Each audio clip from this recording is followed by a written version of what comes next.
Triple code okay.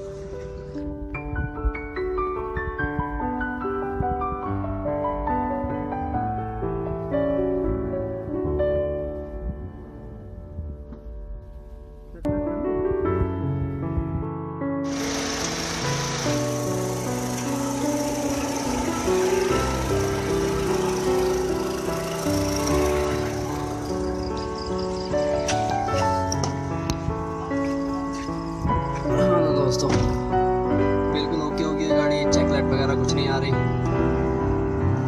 Set है। देखेंगे सारे सेंसर वर्किंग कर रहे हैं।